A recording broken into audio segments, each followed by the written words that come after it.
Artículo 125-5. Donaciones a entidades no pertenecientes al régimen tributario especial. Las donaciones efectuadas a entidades sin ánimo de lucro que no hacen parte del régimen tributario especial no serán descontables de la renta y serán ingresos gravables para las entidades receptoras.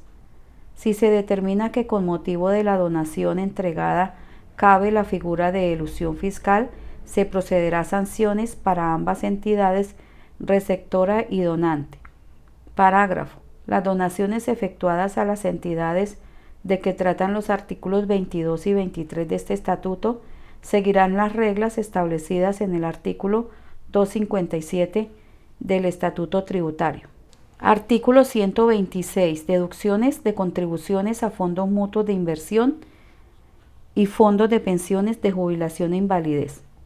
Las empresas podrán deducir de su renta bruta el monto de su contribución al fondo mutuo de inversión, así como los aportes para los fondos de pensiones de jubilación e invalidez. Artículo 126-1. Deducción de contribuciones a fondos de pensiones de jubilación e invalidez y fondos de cesantías.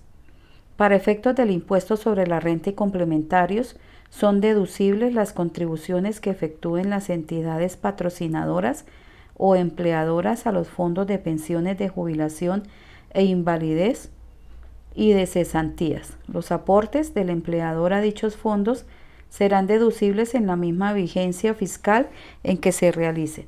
Los aportes del empleador a los seguros privados de pensiones y a los fondos de pensiones voluntarias serán deducibles hasta por 3.800 VT por empleado. Los aportes voluntarios que haga el trabajador, el empleador o los aportes del partícipe independiente a los seguros privados de pensiones, a los fondos de pensiones voluntarias y obligatorias administrados por las entidades vigiladas por la Superintendencia Financiera de Colombia, no harán parte de la base para aplicar la retención en la fuente y serán considerados como una renta exenta hasta la suma que, adicionada al valor de los aportes a las cuentas de ahorro para el fomento de la construcción AFC, de que trata el artículo 126-4 de este estatuto, no exceda del 30% del ingreso laboral o ingreso tributario del año, según el caso, y hasta un monto máximo de 3.800 VTs al año.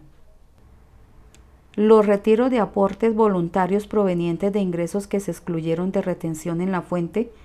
que se efectúen a los seguros privados de pensiones y a los fondos de pensiones voluntarias administrados por las entidades vigiladas por la Superintendencia Financiera de Colombia, o el pago de rendimientos o pensiones con cargo a tales fondos, implica que el trabajador pierda el beneficio y que se efectúe por parte del respectivo fondo o seguro la retención inicialmente no realizada en el año de percepción del ingreso y realización del aporte según las normas vigentes en dicho momento, si el retiro del aporte o rendimiento o el pago de la pensión se produce sin el cumplimiento de las siguientes condiciones: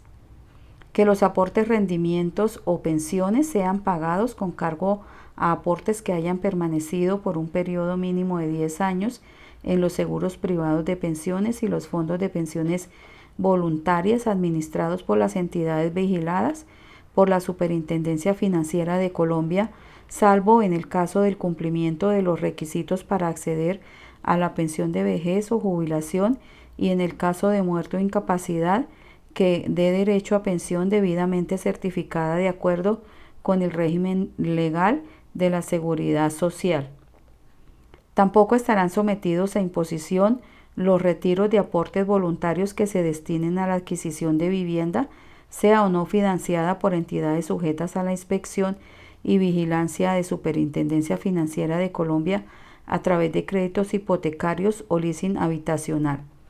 En el evento en que la adquisición de vivienda se realice sin financiación previamente al retiro, deberá acreditarse ante la entidad financiera con copia de la escritura de compraventa que los recursos se destinaron a dicha adquisición.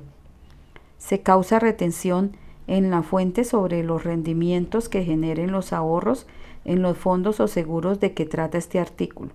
De acuerdo con las normas generales de retención en la fuente sobre rendimientos financieros, en el evento de que estos sean retirados sin el cumplimiento de las condiciones antes señaladas, los aportes a título de cesantías realizados por los partícipes independientes serán deducibles de la renta hasta la suma de 2.500 VTs sin que excedan de un 12º ingreso gravable del respectivo año. Artículo 126-2. Deducción por donaciones efectuadas a la Corporación General Gustavo Matamoros de Costa. Los contribuyentes que hagan donaciones a la Corporación General Gustavo Matamoros de Costa y a las fundaciones y organizaciones dedicadas a la defensa, protección y promoción de los derechos humanos y el acceso a la justicia tienen derecho a deducir de la renta el 125% del valor de las donaciones efectuadas durante el año periodo gravable. Los contribuyentes que hagan donaciones a organismos del deporte aficionado tales como clubes deportivos, clubes promotores, comités deportivos, ligas deportivas, asociaciones deportivas, federaciones deportivas y Comité Olímpico Colombiano debidamente reconocidas, que sean personas jurídicas sin ánimo de lucro, tienen derecho a deducir de la renta el 125% del valor de la donación siempre y cuando se cumplan los requisitos previstos en los artículos 125, 125-1, 125-2, 125-3 del Estatuto Tributario. Los contribuyentes que hagan donaciones a organismos deportivos y recreativos o culturales debidamente reconocidos que sean personas jurídicas sin ánimo de lucro tienen derecho a deducir de la renta el 125% del valor de las donaciones efectuadas durante el año periodo gravable. Para gozar del beneficio de las donaciones efectuadas, deberá acreditarse el cumplimiento de las demás condiciones y requisitos establecidos en los artículos 125-1, 125-2 y 125-3 del Estatuto Tributario y los demás que establezca el reglamento. Artículo 126-3. Este artículo, derogado por el artículo 134 de la Ley 633 del 29 de diciembre de 2000.